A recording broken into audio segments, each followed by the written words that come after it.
How much of our development depends on nature or our genetics, and how much depends on nurture, the conditions under which we're raised? It's a big question in the world of child development, a big one, huge. Thanks to a number of scientific studies, we're slowly getting some of the answers. At least one researcher, though, went well beyond the bounds of ethics to try to answer the question, and the people studied continue to be harmed by those that hold that researcher's data. We'll talk about that today. We'll also talk about twin studies. Twin studies have been really important in psychology, biology, and medicine.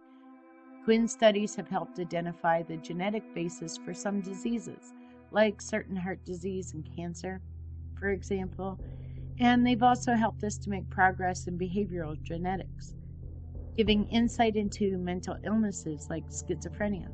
Sometimes it's helpful to study twins raised together, and other times it's helpful to study twins who were raised apart.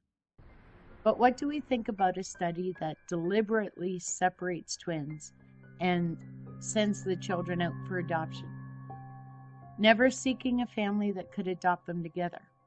How about selecting a family based on the requirements of a psychological study, rather than which family is best suited for the child? What do we think about an adoption agency making twins available for the study, keeping secret from the adopting family that there's a twin, keeping secret from the children that they have a twin? Yeah, me too. I'm not a researcher, but I can see the garbage ethics that would be at play here. And it happened to at least 11 sets of twins and a set of triplets.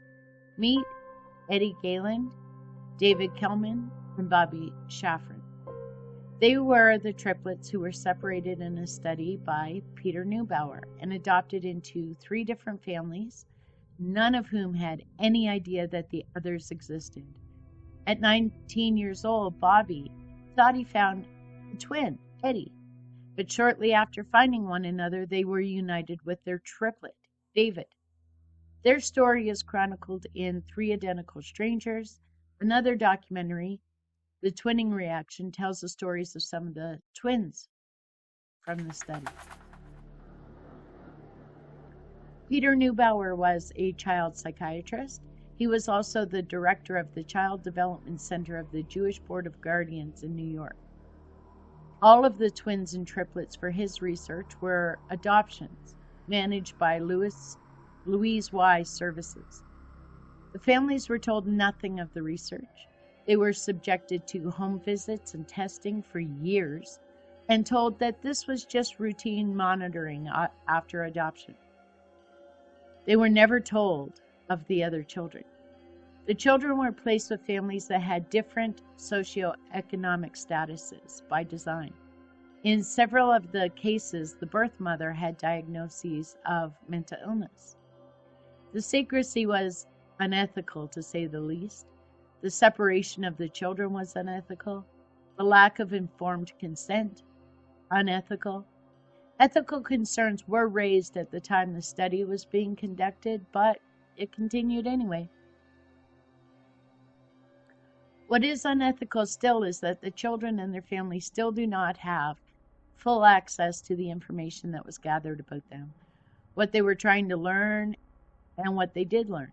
Even though no paper was ever published, the experiments went nowhere. Those records are locked up at Yale University.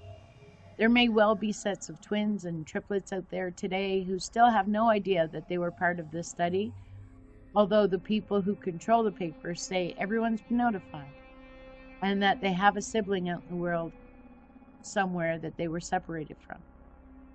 Ellen Carbone and Melanie Mertzel were just 23 when they discovered inadvertently that they were identical twin sisters who were involved in an unethical study. They certainly deserve those answers, as do Kathy Seckler and Lori Pritzel.